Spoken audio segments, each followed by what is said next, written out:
بسم اللہ الرحمن الرحیم۔ السلام علیکم ناظرین، پروگرام آج تک میں ہوں آپ کا میزبان حافظ عرفان کھٹانا۔ سب سے پہلے لاتعداد مرتبہ درود و سلام وجہ تخلیق کائنات محسن انسانیت حضرت محمد صلی اللہ علیہ وآلہ وسلم کی ذات پر اور ان کی آل اولاد پر۔ ناظرین گرامی، جیسے کہ آپ سب لوگ جانتے ہیں کہ ہمارے پروگرام کے اندر موجودہ جو مسائل چل رہے ہوتے ہیں پاکستان کے اندر ان پہ بات کی جاتی ہے۔ اسی طرح آج ہمارا جو مدعا ہے وہ یہ ہے کہ پاکستان کے اندر گزشتہ چند روز قبل ایک میاں بیوی کے ساتھ ظلم و تشدد کیا گیا، اس کے علاوہ ایک بیٹی کے ساتھ ظلم کی جو ہے وہ داستان رقم کی گئی، اس کے چہرے کے اوپر سیاہی جو ہے وہ پھینکی گئی۔ اسی طرح آج جو ہے وہ ایک بہن کے اوپر ایک درندہ صفت انسان نے ظلم و تشدد کیا۔ بلا شبہ اسلام کے اندر عدل و انصاف کا ایک مقام ہے۔ عدل و انصاف اسی طرح ہی ہے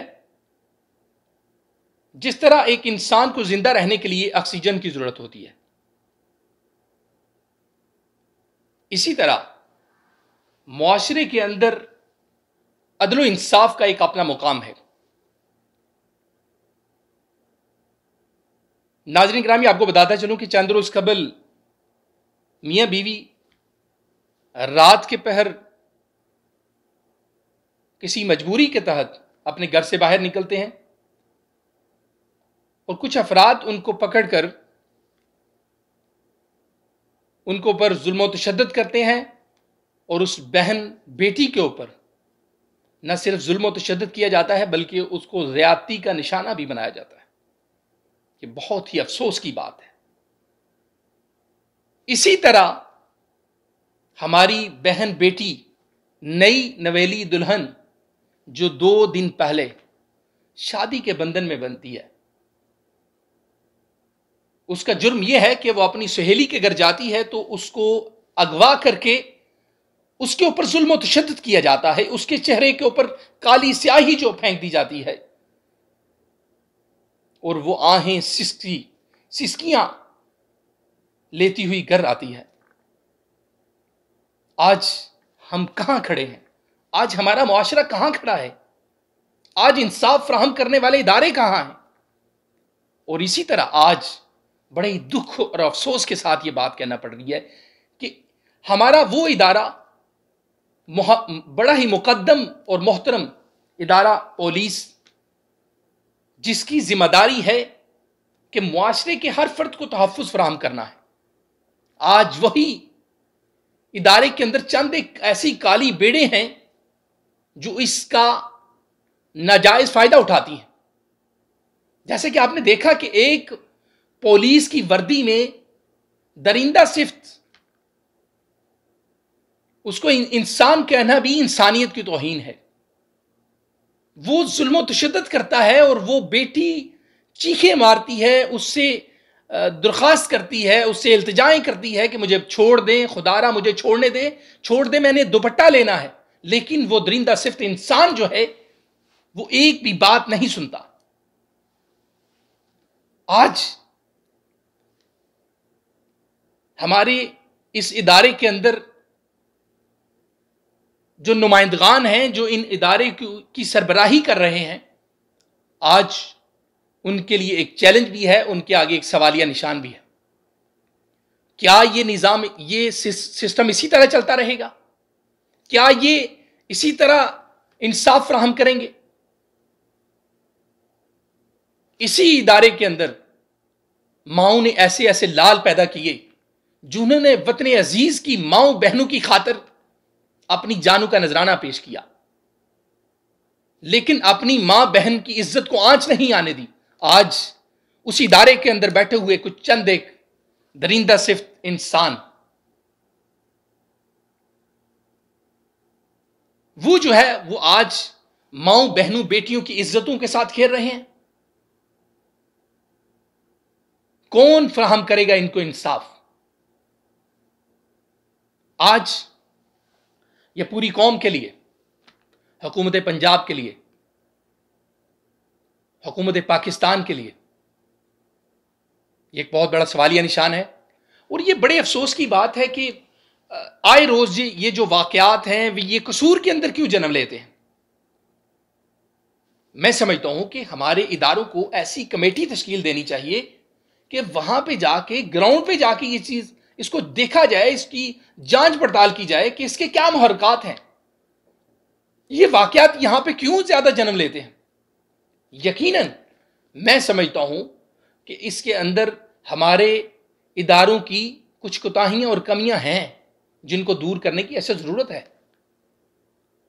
اگر ان کمیوں کوتاہیوں کو بر وقت حل نہ کیا گیا تو یقیناً آنے والے وقت میں یہ جو چھوٹے چھوٹے واقعات رونما ہو رہے ہیں یہ کثیر تعداد میں بھی ہو جائیں گے اور بڑے بڑے شہروں میں بھی یہ واقعات ہونا شروع ہو جائیں گے۔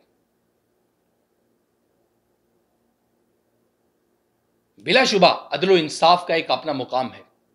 جس معاشرے کے اندر عدل و انصاف نہیں ہوتا وہ معاشرے تباہ و برباد ہو جاتے ہیں۔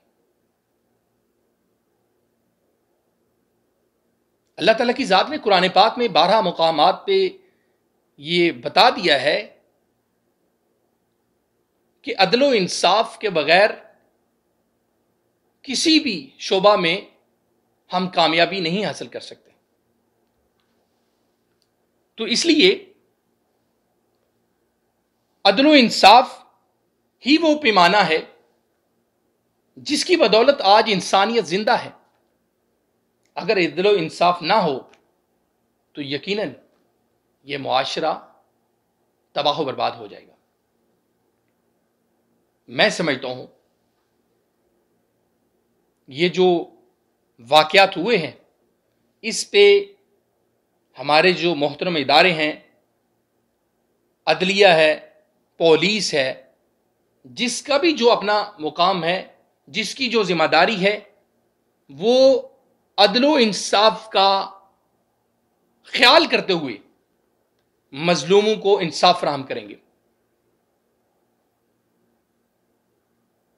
اور میں امید کرتا ہوں کہ اس ادارے کے اندر جو اعلیٰ افسران ہیں وہ مکمل تحقیقات ہونے کے بعد ملزم کو، مجرم کو کیفر کردار تک پہنچائیں گے۔ یہ ان کی ذمہ داری ہے۔ اور اس کے ساتھ ہی میں یہ بھی کہنا چاہتا ہوں، میرا بات کرنے کا مقصد یہ نہیں ہے کہ میں ایک مجرم یا ملزم کے حق میں بات کر رہا ہوں، نہیں، بالکل بھی نہیں۔ یہ ہمارے اداروں کی ذمہ داری ہے۔ اگر کوئی بھی انسان کسی جرم میں جو ہے ملوث ہے اس کو قانونی طریقے سے سزا ملنی چاہیے۔ لیکن یہ بڑا افسوسناک واقعہ ہے کہ سرعام ایک ماں، بہن، بیٹی کی عزت کو پامال کیا جا رہا ہے، اس کی تذلیل کی جا رہی ہے۔ یہ کسی صورت قابل برداشت نہیں ہے۔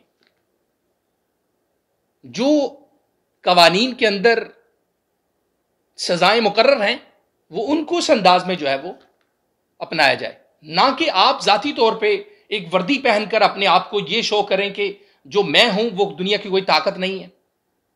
لیکن انسان شاید کسی بھول میں ہے۔